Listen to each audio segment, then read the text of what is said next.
آج کی کہانی ہے حارث کی۔ حارث کو سمندر بہت زیادہ پسند تھا۔ حارث سمندر کے پاس بیٹھا رہتا، اس کی لہروں کو دیکھتا۔ ایک دن اس نے سوچا کیوں نہ میں سمندر کے نیچے جاؤں اور جا کر سمندر کے نیچے کی مخلوق دیکھوں کہ سمندر میں آخر کیا کیا راز چھپے ہیں۔ پھر ایک دن حارث نے اچانک پلان بنایا اور اس نے آکسیجن والا سوٹ تیار کیا اور پھر وہ سوٹ پہنا اور سمندر کے نیچے چلا گیا۔ جیسے ہی وہ سمندر کے نیچے گیا، اس نے دیکھا کہ یہاں پر تو رنگ برنگی بہت سی مچھلیاں تھیں۔ پھر اس کو اچانک ایک غار نظر آیا۔ جیسے اس نے غار کو دیکھا، وہ بہت زیادہ حیران ہو گیا۔ اس نے کہا کہ آخر اس غار کے اندر ہے کیا چیز۔ پھر وہ جیسے ہی غار کے اندر گیا، اس کو دنیا کی الگ ترین وہ چیزیں نظر آئیں۔ ایک ایسی مخلوق جو انسانی شکل کی تھی، اس کو انسانی شکل کی مخلوق نظر آئی۔ پھر وہ ان سے ملا۔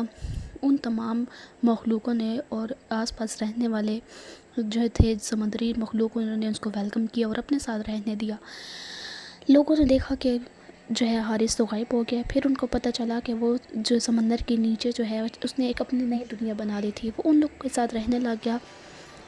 تو اس کہانی میں حارث سمندر کے اندر رہنے لگ گیا۔ تو دوستوں، جب بھی آپ کبھی سمندر کے نیچے جائیں تو آپ لوگ دیکھیں گے آپ کو سمندر میں ایک چمکتی ہوئی غار کی روشنی نظر آئے گی۔ آپ وہاں جا کر دیکھیں، کیا پتہ وہ حارث کا گھر ہو۔